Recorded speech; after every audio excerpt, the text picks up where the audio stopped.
we're about to make a batch of crackers. Some of them savoury and some of them sweet, and we're going to demonstrate the sweet ones.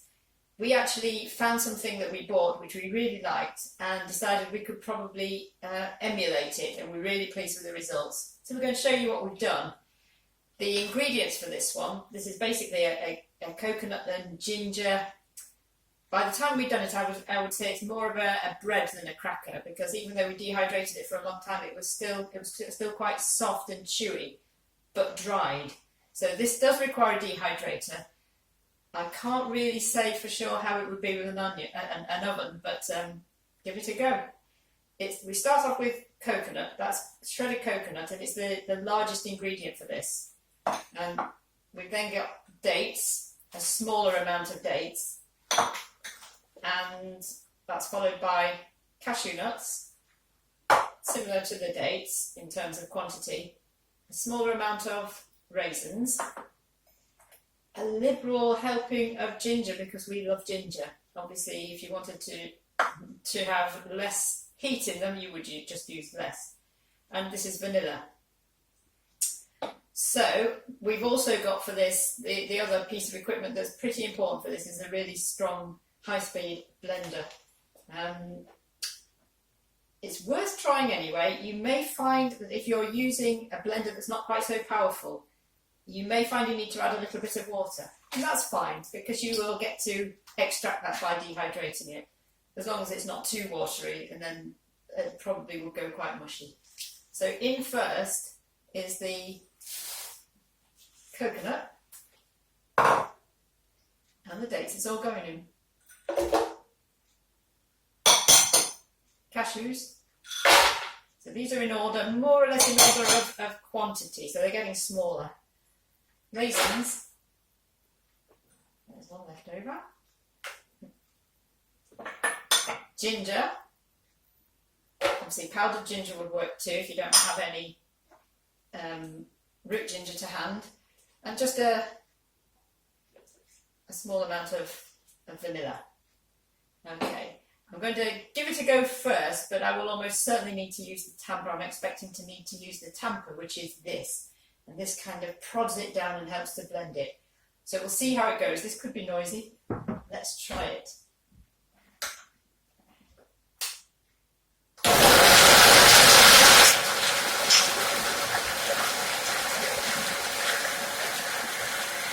Okay, it's actually taking this really well at the moment, but I'm going to add this in and prod it a bit so to get it into a mixture that we can then spread onto a dehydrated tray. So it should be nice and gooey, but a proper mixture, all joined together.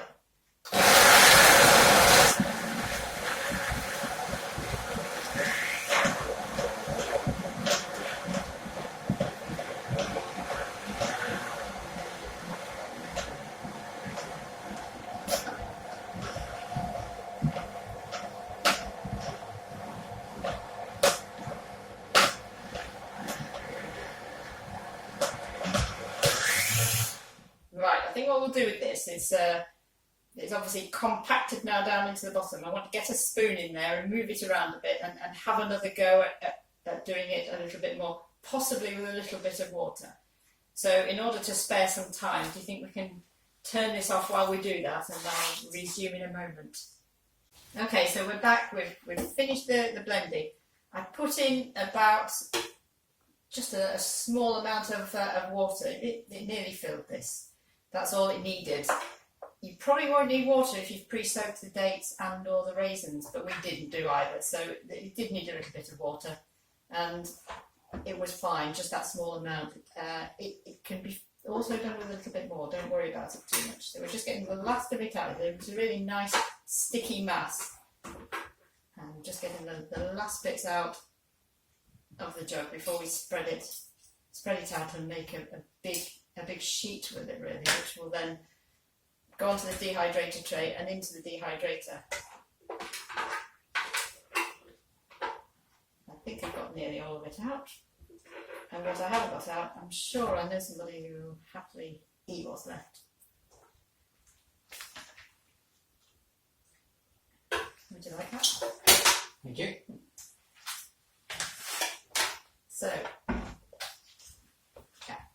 really, really nice sticky mass. It doesn't need, it depends how much of a perfectionist you are. It doesn't need to have really, really straight edges, because you can cut them off, because at some point during the process you will ideally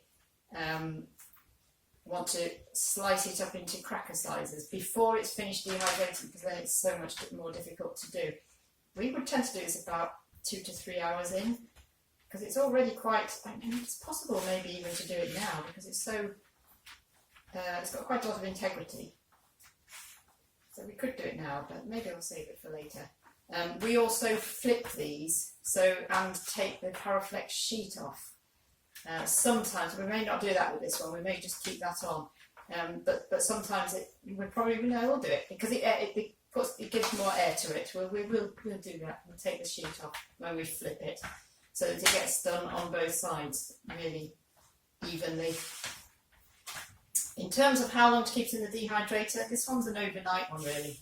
So if you have a dehydrator and you're happy to keep it on overnight, which is what they're supposed to do, then overnight is probably best for this. We're doing this in the morning, and we will take them out again tomorrow morning. So this is a relatively small amount. I'm trying to get it a bit thinner, not too thin, so that they're not breakable. I want them to be fairly firm. And I will tidy up the edges a little bit, but as I said, it doesn't need to be perfect.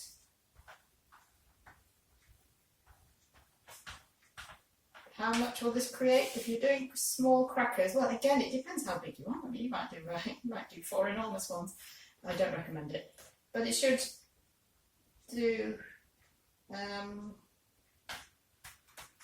easily 9, easily this size. Obviously, if you want to make more, just double the amounts that you saw me using. It really is entirely up to you how much you use. There's no fixed amount for this. The biggest ingredient is the shredded coconut. So use that as your starting point. Think of it as almost 50% of what you're using in terms of the ingredients, and the rest then follows in behind it. So I will tidy this up just a little bit more, and then I'll load it into the dehydrator. But that's probably enough to demonstrate how this is done, and we'll let you know how it goes. So, welcome back. Now stage 3 of the coconut and ginger cookies, and you have a new presenter. So we've been dehydrating the cookies, as Annette mentioned in the last video, overnight, and we're quite pleased with the results. They look as though they're ready for me.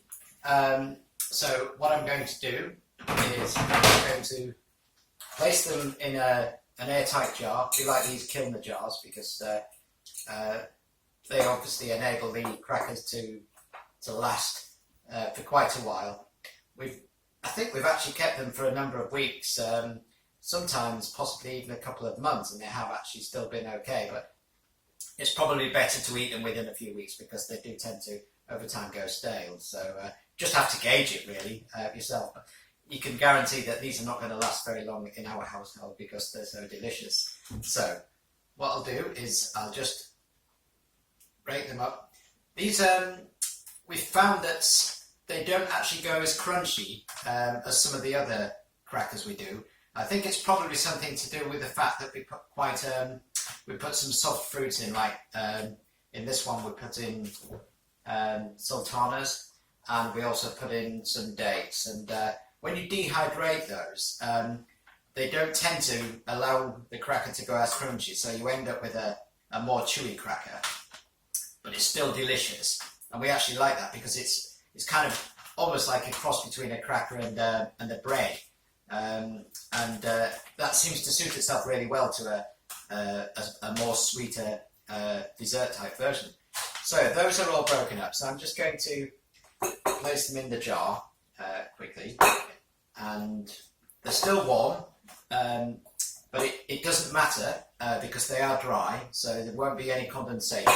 So we'll be able to seal the jar as soon as we've actually filled it.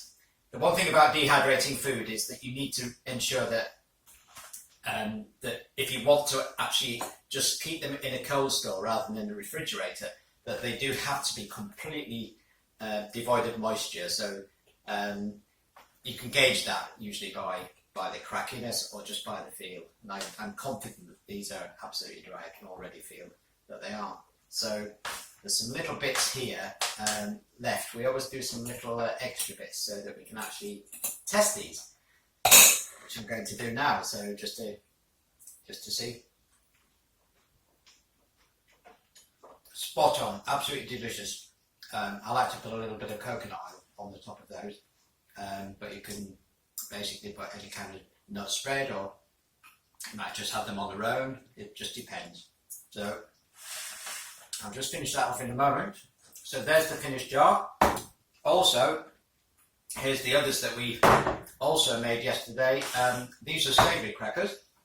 We did a mix of pumpkin seed, sunflower seed with butternut squash.